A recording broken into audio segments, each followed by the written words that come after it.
Fala pessoal, feliz ano novo! Aqui estamos nesse 1º de janeiro de 2023 para o primeiro Jorge Igor Responde desse novo ano que se inicia. Tomara que seja um grande ano aqui no canal, que muita gente chegue. A gente vai bater essa meta de 50 mil inscritos aí em poucos dias. Tá chegando bastante gente e o seu like ajuda nisso.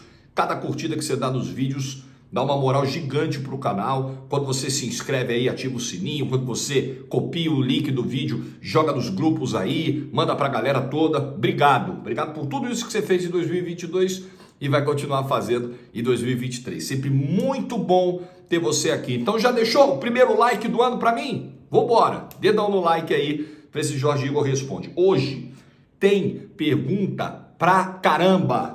Vou tentar dar uma acelerada aqui. Eu acho que é o programa onde eu mais vou responder perguntas e onde, infelizmente, eu mais deixei pergunta de fora dos vídeos da semana passada, onde a galera mandou nos comentários. Quer mandar uma pergunta para mim?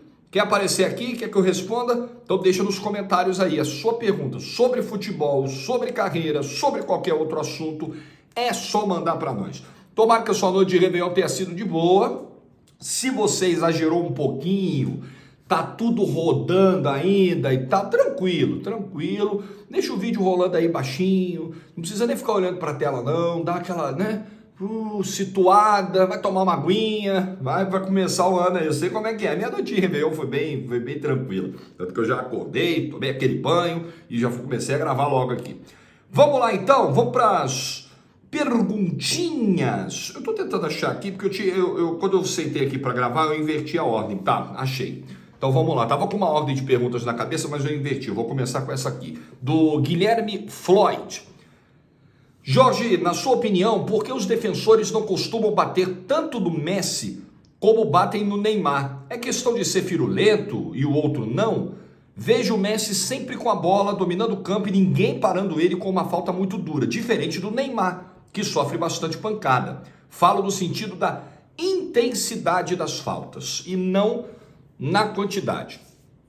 Eu acho, Guilherme, que tem uma questão do perfil do Neymar. O Neymar tem um estilo que é provocador. O estilo de jogo do Neymar, ele é naturalmente provocador, ele é naturalmente irritante para quem está ali marcando, e isso eu não acho ruim, né?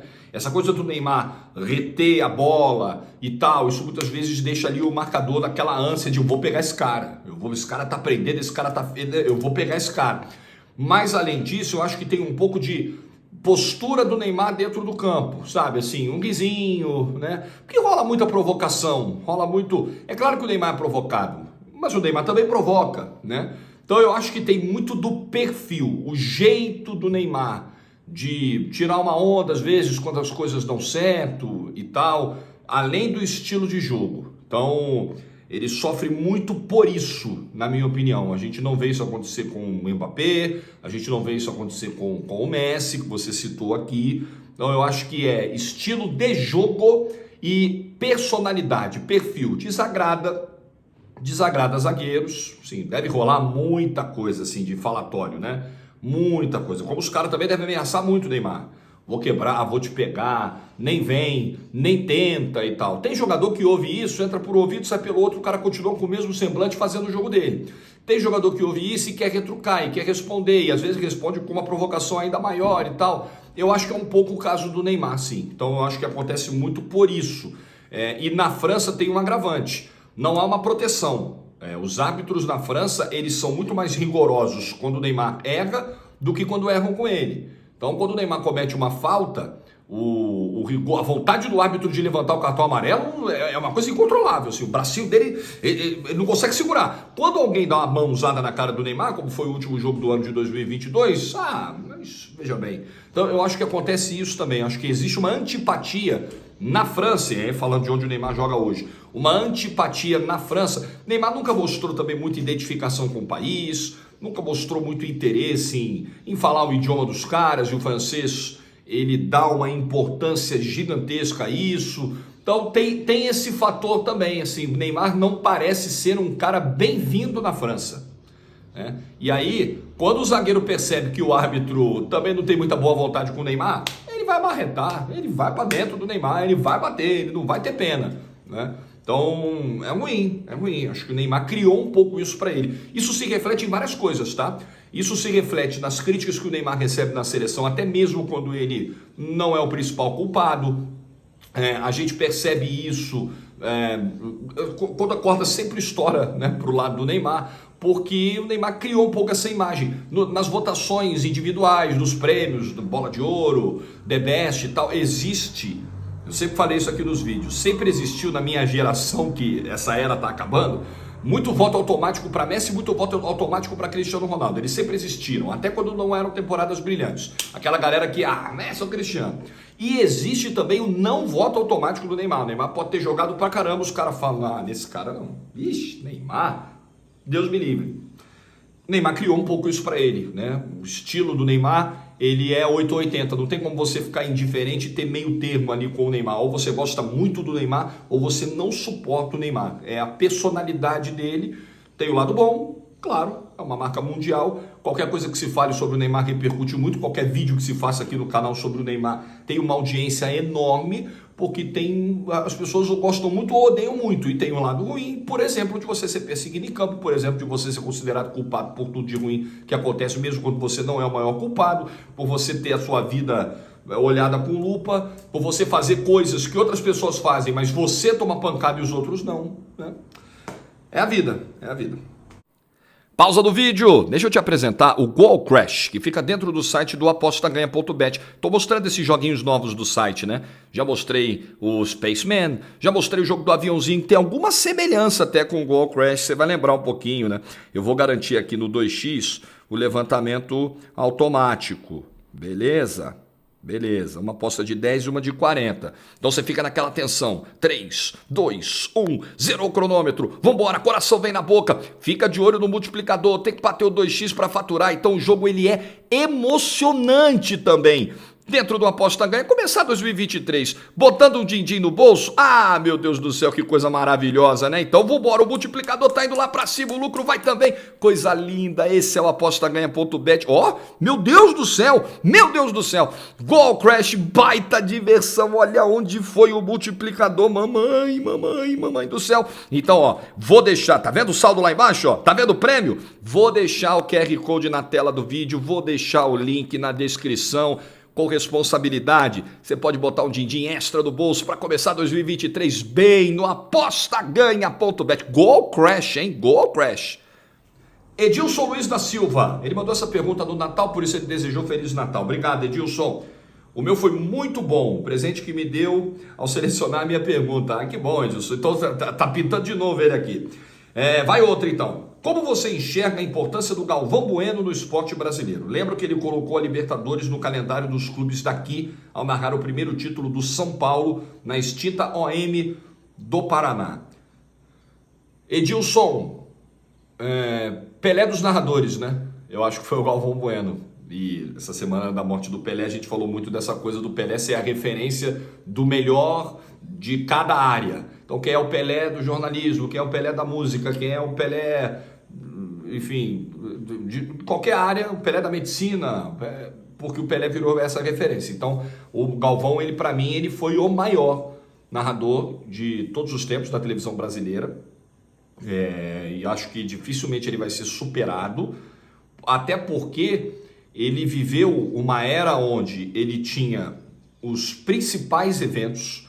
A emissora tinha sempre a condição de dar para ele o top, o creme, o melhor, e ele pegava aquilo que já era naturalmente muito grande, podia ser entregue para qualquer um, mas ele tinha a capacidade de pegar um negócio que era muito grande e deixar ainda maior, né? E dar o tamanho ideal para aquilo, né? No tom, na venda. Galvão sempre foi um cara muito competente para criar aquele cenário pré-jogo, para mostrar para o espectador a importância daquilo, mesmo se aquilo não tivesse tanta importância assim. Mas aí entra a criatividade do narrador, a genialidade, o vasto repertório, a capacidade de conectar as pessoas, né, com aquela transmissão, mostrar que aquilo é muito importante, mexer com o teu coração, né? Galvão sempre foi muito habilidoso nisso. Eu acho, assim, outros narradores, outros estilos de narração me encantavam mais, né? Eu sempre gostei muito do estilo de narração do Luciano do Vale, mas é outra escola, é outra pegada. Vender o evento como o Galvão sempre vendeu, acho que ele mesmo sempre diz, né, que ele é um vendedor de emoções, né? Agora até que eu me lembrei que ele se auto-intitula assim, e ele está correto. Ele sempre foi muito bom nisso, e agora eu acho que é difícil ter outro, também porque hoje os eventos estão mais diluídos, né?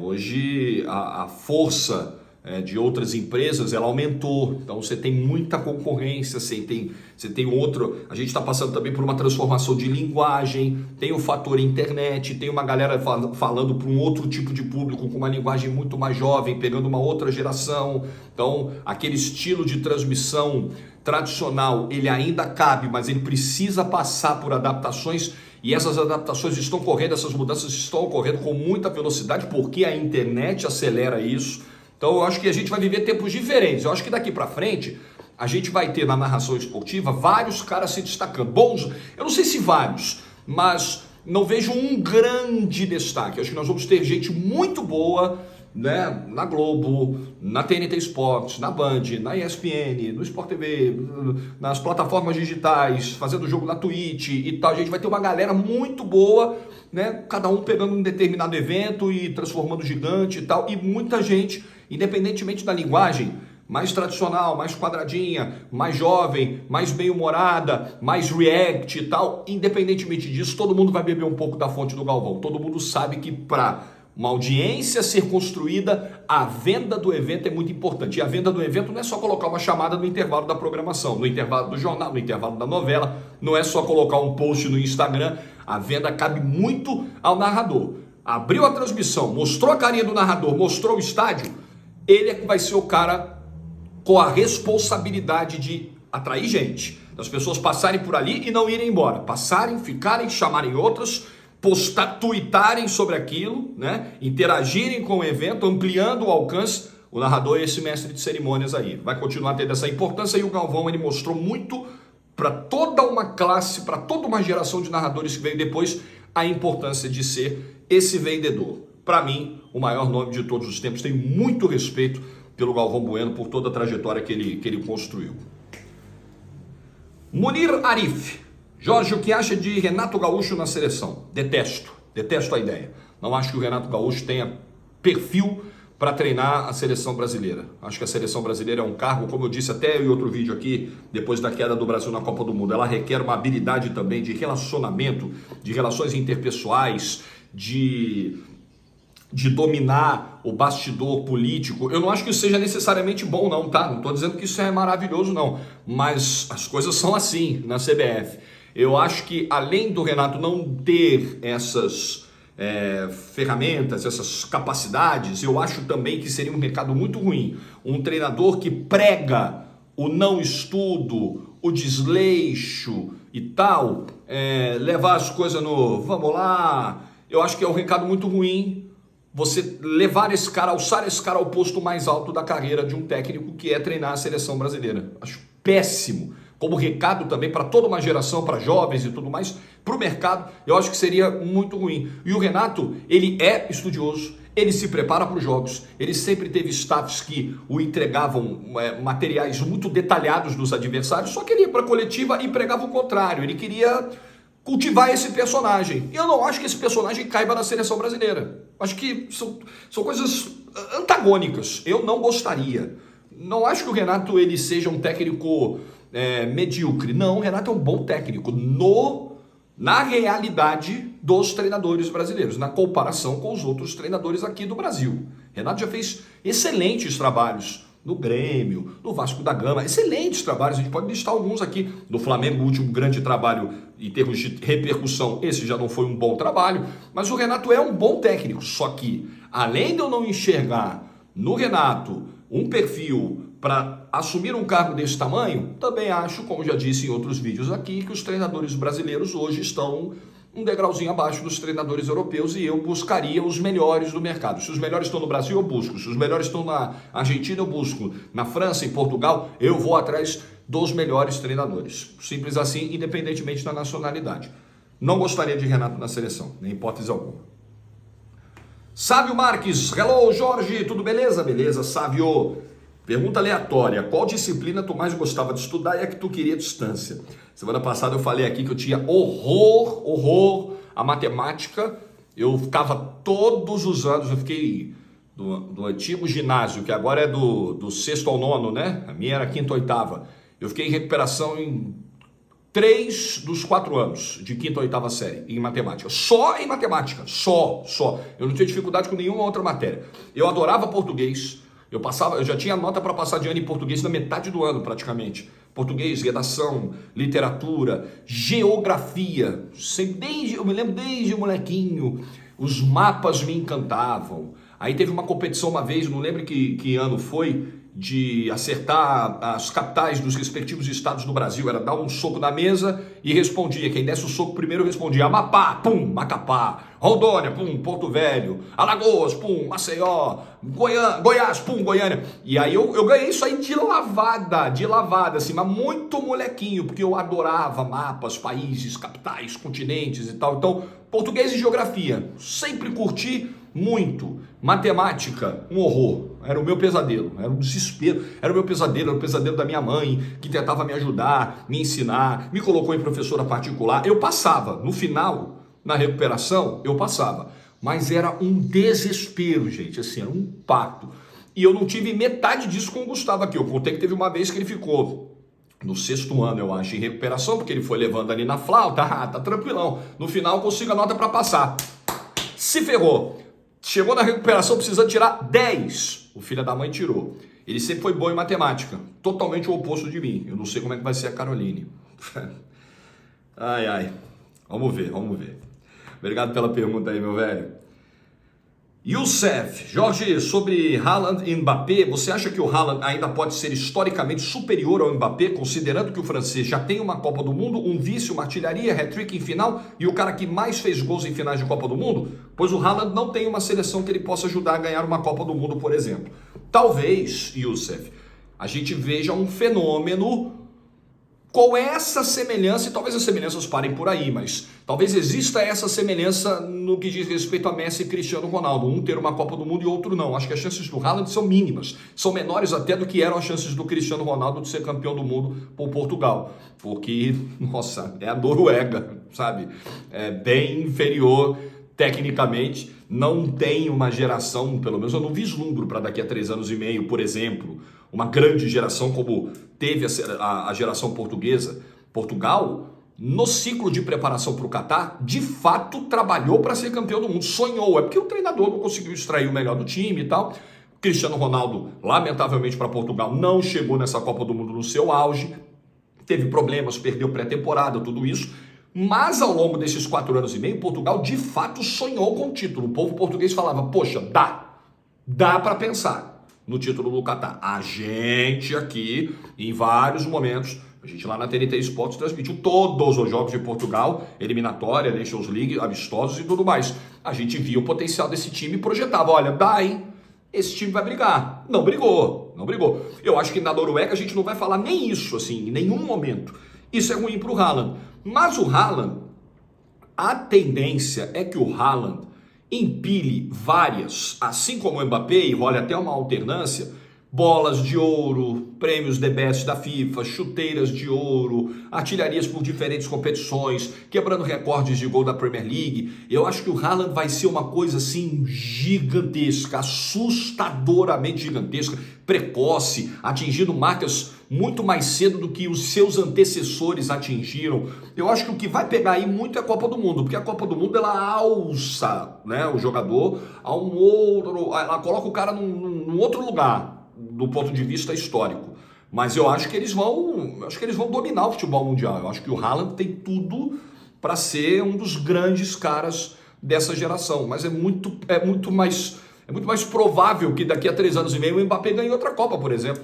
Né? A Argentina já não vai ter o Messi, Portugal já não vai ter o Cristiano Ronaldo, o Brasil vai ter Neymar já com quase 34 anos, e o Mbappé, menos de 30, jogando a 3ª Copa, melhor ainda tecnicamente, talvez chegue num outro clube que não o PSG e ainda mais evoluído e tal, num outro estágio, no estágio ainda superior, e isso vai pesar para o Haaland, sem dúvida. Mas o Haaland será um assombro, terá números individuais muito impactantes, e aí eu não sei se no final, poxa, se o Haaland, sei lá, se o Haaland ganha 6 bolas de ouro, levanta 4 edições da Champions, o Mbappé não tem Champions ainda, não sei, futuro dirá. Mas realmente, assim, em termos de seleção, eu entendo o ponto do Youssef aqui, em termos de seleção vai ficar muito difícil para o Haaland, e não ter Copa do Mundo é sempre um argumento para diminuir o que o cara fez, né? É o que a gente ouvia do Messi até 2022. Ah, o Messi não tem Copa.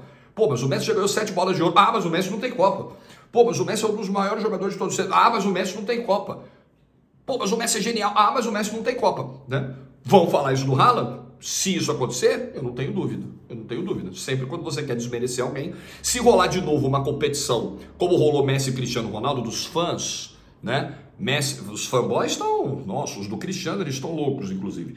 Mas fazer o quê, né? Aí vai, se rolar de novo, Mbappé e Haaland, se essa coisa em termos de torcida se dividir em duas grandes facções que brigam entre elas e brigam com todo mundo que não gosta delas, aí nós vamos ouvir esse mesmo papinho. Pode ter certeza que nós vamos ouvir. Caio Bittencourt, Feliz Natal, Jorge, obrigado. Ele mandou essa pergunta na semana do Natal. E Feliz Ano Novo também, Caio, aproveitando que hoje é dia 1º de janeiro. Quais eram os seus desenhos, programas favoritos na infância? Pica-Pau, meu desenho favoritaço. Até hoje, todos esses que eu vou falar aqui, até hoje, se passarem, se eu tiver aqui pelo YouTube e o algoritmo me recomendar, eu vou parar, vou dar play e vou assistir. Pica-Pau era o meu desenho favorito.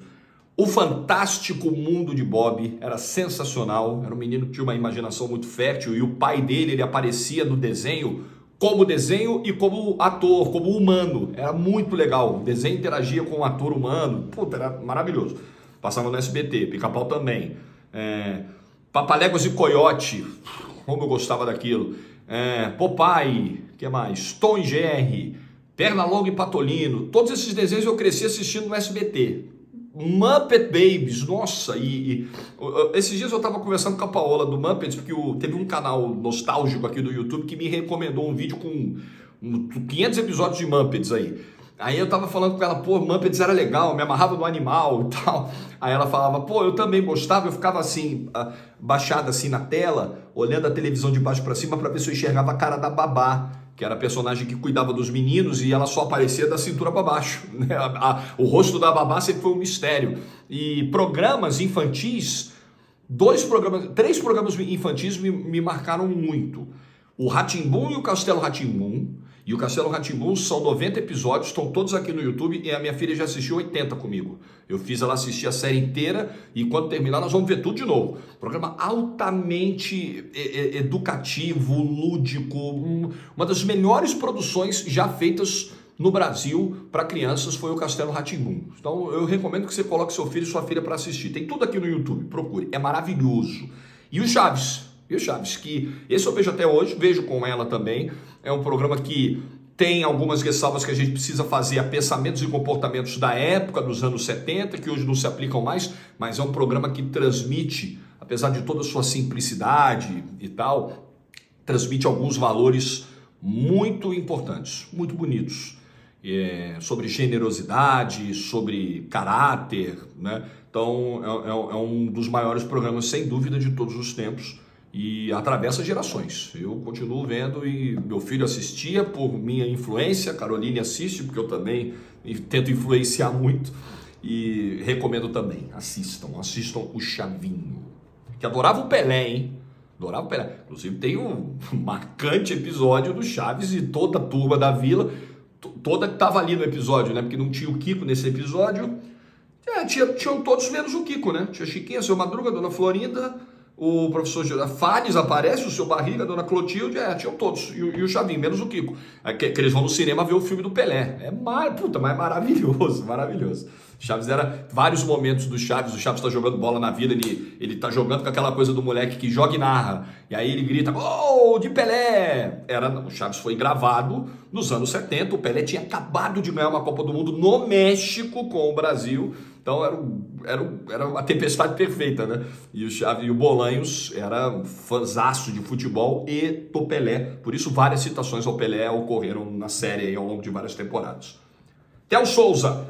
Fala, Jorge. Hoje a TNT Esportes te permite narrar futebol e basquete. Tem saudade de narrar outras modalidades? Se positivo, quais? Forte abraço. Tenho, Theo. Eu te confesso, e todo mundo sabe disso, eu gosto muito de narrar futebol. Adoro, é minha grande paixão. Mas a gente narra outras modalidades. O narrador esportivo tem que estar pronto para isso. Tem feito jogos da NBA também, né? O Otávio Neto é o cara hoje que faz a NBA. Quando ele não está disponível, eu vou lá com o maior prazer do mundo e narro a NBA também. Mas o que eu gosto mesmo é de narrar futebol. Mas tem algumas modalidades que me dão saudade. O futsal, por exemplo, eu era apaixonadaço pela Liga Espanhola de Futsal que a gente fazia sábado de manhã na TNT Esportes, no antigo Esporte Interativo. Nossa, mas eu acordava sábado às 6 da manhã, numa alegria. Puta, eu vou fazer Barcelona e El Pozo no futsal. Que coisa maravilhosa. Jogo dinâmico, jogo intenso, exige muita capacidade de raciocínio do narrador. Então eu adorava o futsal e eu cheguei a fazer futsal no meu início de carreira no rádio. Com velocidade de fala intensa, pau quebrando, jogo muito veloz. É gostoso demais fazer futsal. Outros esportes, eu fiz na TNT Esportes, muito antigo, esporte interativo, muita coisa assim, vôlei de quadra, gosto muito de narrar vôlei de quadra, vôlei de praia, judô, atletismo, foi muito legal fazer uma competição de atletismo que o esporte interativo transmitiu uma época, nossa, é muita modalidade. Automobilismo, a gente fez a Super League Fórmula, era uma categoria que tinha os carros com escudos de clubes, ao invés de nomes de equipes, de escuderias, como era a Fórmula 1, Ferrari, McLaren e tal, você tinha lá o carro do Atlético de Madrid, o carro da Inter de Milão, e tinha de dois brasileiros, do Corinthians e do Flamengo. Então tinha esse atrativo para o público brasileiro também.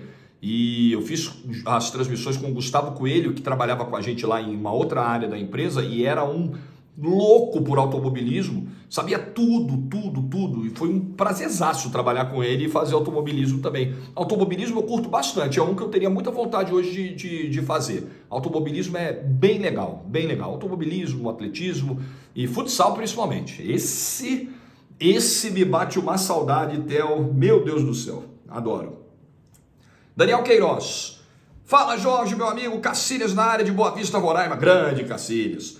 Pegando no gancho sobre técnicos brasileiros que não são destaques lá fora, você acha que não saber falar um idioma, principalmente em inglês, acho que ele está perguntando se isso é um complicador. Digo isso porque falo inglês há 10 anos e na área que eu trabalho, que é turismo, muitas pessoas boas não são contratadas por esse motivo. Acredito que não seja por falta de dinheiro e sim interesse.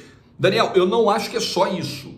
Por exemplo, o fato do nosso curso de treinadores aqui não ser aceito lá fora e o da Argentina é.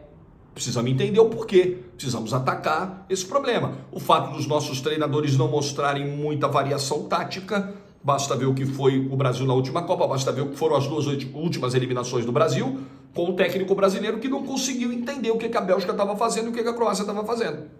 Quando tentou, já era tarde. Mas a barreira do idioma, claro.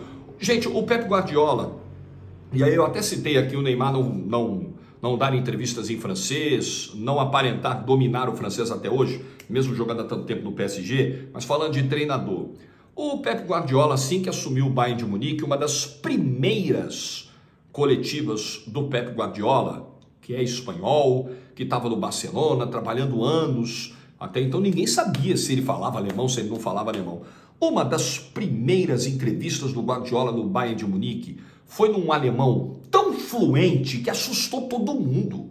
Falou, não é possível, não é possível que o Guardiola fale alemão com essa desenvoltura. Quando é que ele aprendeu? Como é que...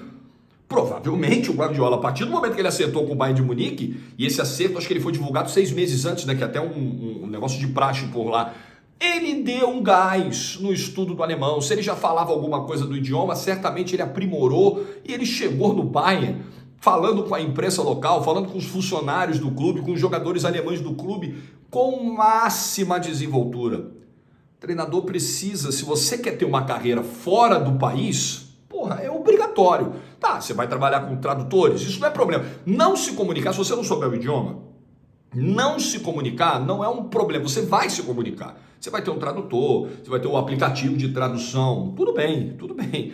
Mas para você comandar um grupo, nós estamos falando de uma relação humana. Falar a língua dos caras ou falar qualquer língua que seja predominante no vestiário, que todos entendam, e o inglês é um idioma universal, pô, é fundamental, né? Assim, é meio básico. E até onde a gente sabe, por exemplo, essa questão era um problema para o Tite. Tentar uma carreira lá fora, tentar voos maiores, né? Eu reconheço aqui o esforço do Luxemburgo na época do Real Madrid de tentar falar o espanhol, o pessoal zoava porque saía um portunhol meio arranhado. O esforço do Joel Santana quando tentou falar em inglês nas entrevistas que dava lá como técnico da África do Sul em 2008, né? 2008, 2009. Eu entendo, sim, eu acho louvável, mas é preciso mais do que isso. Eu sei que eles se esforçaram, mas nesse mercado tão competitivo e com as portas tão fechadas para os técnicos brasileiros, esse esforço tem que ser maior e passa por aprender idiomas, sim, Daniel, sim, sim. Vi97, Jorge, uma pergunta que eu ainda não vi ninguém fazer por aqui. Qual a sua relação com a Bolívia? Como é acompanhar um time de um centro tão diferente? Eu me peguei uma vez acompanhando Libertadores, fazendo uma pesquisa por um jogo do Bolívar, e aí aquilo me interessou tanto, eu fui conhecendo os portais locais, né, os jornais do país, eu fui conhecendo um pouco da imprensa local, dos canais de TV, das emissoras de rádio, ouvi a narração boliviana, aí aquilo, sei lá, quando eu vi, cara, eu já estava pegando toda uma edição de Libertadores e assistindo tudo, e acompanhando o Bolívar de perto, acompanhando o Strongest, vendo o Blooming na Sul-Americana, falei, ih, rapaz, já tô conectado aqui, não tenho parente, nunca fui, já fui ao Peru, já fui ao Chile, mas nunca fui na Bolívia. Mas criei ali uma vontade de acompanhar o futebol do país, que é um futebol que tem muitos problemas que o Brasil tinha nos anos 90, por exemplo. Uma baita desorganização, com calendário, sabe? A Federação Boliviana é uma bagunça, até questão de transmissão de TV lá é muito zoada, já foi pior, hoje está menos pior, mas ainda é um caos. Os clubes atrasam o salário muito mais do que no Brasil, e lá tem um sindicato muito mais atuante do que o nosso, tá? Lá quando não paga, eles paralisam o campeonato, eles adiam o início do campeonato, se tiver com dívida o campeonato não começa, e aí depois as dívidas voltam no meio do campeonato e a pressão volta. Lá eles têm essa vantagem em relação ao Brasil, mas é um país que arrecada muito menos, é um país muito menor, né? É um país onde você tem a questão da altitude que desnivela um pouco o campeonato, né? Os times de La Paz, eles são historicamente os maiores vencedores, isso não é por acaso. A altitude lá é um debate, sim, não é só envolvendo os não bolivianos que vão jogar lá, até mesmo os times de Santa Cruz de la Sierra, por exemplo, que não tem altitude como La Paz, questionam muito essa coisa, né? Se fala muito da seleção passar a não jogar na altitude, depender menos da altitude, e isso, na cabeça de muita gente que defende essa teoria, faria com que a seleção fosse mais competitiva, elevasse o seu nível técnico, obrigatoriamente, fosse forçada a isso, porque não ia depender dos 3.600 metros. Então, enfim, hoje que você me perguntar sobre futebol boliviano, provavelmente eu vou conseguir te responder, e com isso eu acabo acompanhando até coisas que acontecem no país, né? Inclusive o país está vivendo uma grande confusão desde 2019, principalmente, na questão política, com o presidente que renunciou por pressão dos militares e foi embora, aí assumiu uma interina, novas eleições foram convocadas, a corrente do antigo presidente voltou ao poder, e os que assumiram o poder naquela época, daquele vácuo, foram muito perseguidos pelos que estão hoje no poder, enfim, né? Essa semana mesmo prenderam o governador de Santa Cruz de la Sierra, que é o grande líder nacional da oposição, que recentemente convocou protestos em Santa Cruz de la Sierra pela realização do censo na Bolívia. O censo populacional, ele é muito importante para determinar a divisão das verbas governamentais para cada um dos estados, dos departamentos, como eles chamam na Bolívia. E o governo nacional o governo federal adiou a realização do censo, tentando empurrar para 2024 na cabeça da oposição para não liberar dinheiro para Santa Cruz de la Sierra, que é hoje o berço, de onde emerge toda a oposição ao governo da Bolívia. Pronto, isso aí estourou uma baita revolta em Santa Cruz, em vários pontos do país, protestos, greve, e o governador de Santa Cruz de la Sierra é o grande líder da oposição desde o vazio de poder lá em 2019. Ele foi preso nessa semana entre o Natal e o Ano Novo. Preso, sim. Cara, governador em exercício. preso, porque imputam a ele crimes de 2019, na época em que rolou a renúncia do então presidente Evo Morales, enfim. É um caldo político bem complicado. Acho que, inclusive, o mundo deveria estar de olho no que acontece na política boliviana e nós, aqui no Brasil, ainda mais. Feliz 2023 para todo mundo. Muito bom responder essas perguntas. Acho que o vídeo ficou bem grande, mas enfim, tá valendo. Espero que você curta, espero que você tenha gostado. Espero o seu like mais uma vez, que você se inscreva no canal e que a gente tenha um grande 2023. Uma das grandes alegrias de 2022 não foi um ano pessoalmente fácil, não, para mim. Foi um ano de muitos desafios profissionais, foi um ano de até mesmo algumas frustrações pessoais, né, nesse ano. Não foi um ano tranquilo, longe disso, não mesmo. Mas a gente terminou o ano vivo, terminou o ano com saúde, terminou o ano com a família, terminou o ano com as pessoas que realmente importam na vida da gente. E vamos embora, então aí pronto para 2023. Tem que ser melhor 2023. E uma das coisas que salvaram aí esse 2022, que tornaram o meu 2022 mais legal, foi aqui o canal, o crescimento do canal, o estreitamento desse laço com você, o contato cada vez maior, a gente formando aqui uma família muito legal. Então, isso eu levo para 2023 com muito entusiasmo. Vai chegar mais gente, isso aqui vai ficar ainda melhor e é um prazer sentar aqui, abrir meu coração, e o Jorginho responde um pouco dessa oportunidade, né? Sentar, ligar a câmera, falar o que eu penso, sem roteiro, sem nada anotado, nada escrito, só as perguntas que a galera manda que eu seleciono aqui e vambora. E que bom que você curte, que bom que você gosta, fico muito feliz com isso. Tomara que o seu 2023 seja incrível, tenha muito juízo em 2023, não faça grandes gastos, grandes dívidas, não vai ser um ano fácil para a economia desse país, para a política desse país. Seja muito responsável, proteja a sua família, cuide bem da sua família nesse 2023, para que a gente passe por ele, porque vai ser turbulento, vai ser. Mas nós vamos chegar lá, nós vamos estar aqui no Réveillon de 2023 para 2024, com o mesmo sorriso no rosto, com as esperanças renovadas e com você junto comigo aqui no canal, que me deixa muito feliz. Ótimo 2023 para todo mundo. Quer mandar sua pergunta? Deixa nos comentários, porque semana que vem tem mais Jorginho Responde. Tchau!